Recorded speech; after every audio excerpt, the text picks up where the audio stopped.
We're going to look at the figure 8 series and the overhand series. We'll start with the overhand series. These can be tied in both cord or webbing, but we'll start with them in webbing.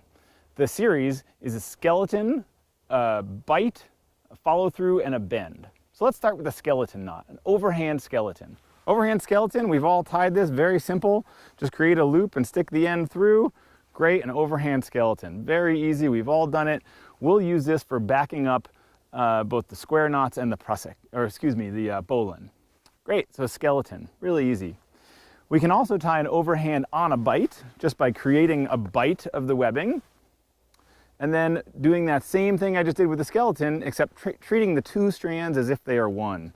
So if I treat these two strands as if they are one, tie my overhand on a bite. Overhand on a bite, again, quite straightforward. We'll do a follow through here, which we won't use very much in webbing, but just for the series, we'll look at the follow through. So a follow through is I'm going to go ahead and tie an overhand skeleton. Tie an overhand skeleton with a little bit of room here, and this allows me to basically tie the overhand on a bite around something. So if I tie this around something here, pull this around, so I'm just going to tie through a beaner here, but I could tie through whatever, or around a tree or anything of the sort. And I can take my end, and the end that comes around the thing that I'm tying around, I'm going to feed it through there, pull all the slack through, wrap around, following it, following it, following it, and following it through all the way. When I follow it through all the way, then I should get it so that there's no extra twists in here. And I should see that the end is coming out away. So I do end up with something that looks just like the overhand on a bite, but I was able to tie it around something without having to clip it in. Great. There's a overhand follow through. And last in this series is going to be wrong way there.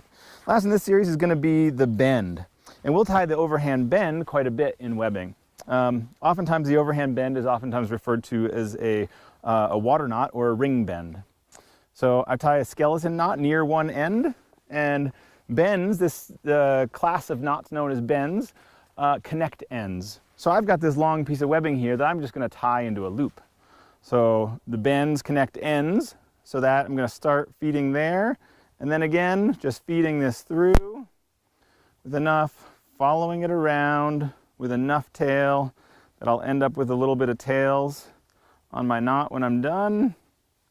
And there's my overhand bend. Again, no extra twists in it. I can see my tails coming out of opposite sides. And this has just allowed me to just tie this piece of webbing into one big loop. Great. So those are our overhands in webbing. We'll look at the same series in cord. This series in cord is going to be with figure 8's. So the figure 8 series, again, we'll start with a skeleton. Pretty straightforward. I'm sure everyone's done this. A wrap, and a poke through, and you end up with that. Easy enough, right? Great. We can do the figure 8 on a bite as well. Same basic idea. Create enough of a bite there to treat two strands as one, and do the same thing around and around. Pull that end through, and I end up with a figure 8 on a bite. Easy. Great. We'll use that quite a bit. We'll also use a figure 8 follow through. This is a really useful knot for tying into a rope. So figure 8 follow through, I need to tie figure 8 skeleton with enough slack that I can get around whatever I'm going to tie this around, and then also be able to feed it back through the knot. So, you know, something like that. Great. So now I'm going to take my end and feed it through. If I had a harness on, I put it through the harness. That's the most common application for this. So pull the end up through, stick that end there, wrap around, and following it all the way through as the name suggests. So once I follow it all the way through, then I end up with a figure 8 follow through. Again, it looks just like a figure 8 on a bite, but I'm able to tie it around something without that thing needing to open or secure that bite. Great, figure 8 follow through. We can also do a figure 8 bend, also known as a Flemish bend that connects ends, but we won't really use that much in the course, so that's the basic idea.